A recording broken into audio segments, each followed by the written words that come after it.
pays pour une vingtaine de Congolais de la diaspora. Une promesse faite à Paris, désormais concrétisée. Arrivée ce 8 août à Brazzaville, la délégation venue de Paris a été accueillie à l'aéroport international Maya Maya par les autorités du ministère des Affaires étrangères. Un séjour placé sous le signe des retrouvailles, mais surtout de la participation à la vie nationale et du renforcement des liens entre le Congo et ses ressortissants établis à l'étranger. Donc je suis très heureux d'être ici. Je remercie Son Excellence, Monsieur le Président de la République, et aussi le ministre des Affaires étrangères qui nous a permis d'être ici et de pouvoir, entre parenthèses, partager notre expérience et voir aussi tout ce qui a été fait. Je suis très ému. Je reviens après plus de 10 ans. Je suis venu dans le cadre de l'entrepreneuriat et je tenais à remercier le Président de la République, l'Excellence Denis Sassou Nguesso, et puis le ministre des Affaires étrangères. Et pour moi, vraiment, c'est un grand plaisir.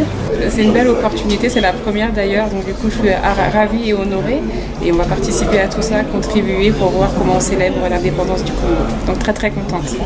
Et je suis très honoré d'être là aujourd'hui et reconnaissant envers justement le ministère des Affaires étrangères et le ministre des Affaires étrangères pour cette invitation exceptionnelle. À leur arrivée, un dîner de bienvenue leur a été offert par le ministre des Affaires étrangères, Constant Serge Bunda, en présence de 4 autres membres du gouvernement. Un moment d'échange qui s'inscrit dans la dynamique engagée à Paris autour de l'écoute mutuelle. Au-delà des retrouvailles, ce séjour vise à permettre aux membres de la diaspora de mieux découvrir les potentialités économiques du Congo et d'identifier les secteurs dans lesquels ils pourraient contribuer davantage à la création de richesses et d'emplois. Et notre objectif commun, c'est de réaliser ensemble le carnet de route de projet de société de Son Excellence, Monsieur le Président de la République. Et permettez-moi de répéter ce qu'il n'arrête pas de nous dire. Le peuple a fait sa part, lui ferait la sienne. Et pour le faire, nous avons besoin de toutes les compétences, de tous les talents. Je suis très heureux que parmi vous, qu'il y ait une panoplie de compétences. Nous avons nos amis du domaine du secteur de la santé, domaine agricole, des entrepreneurs.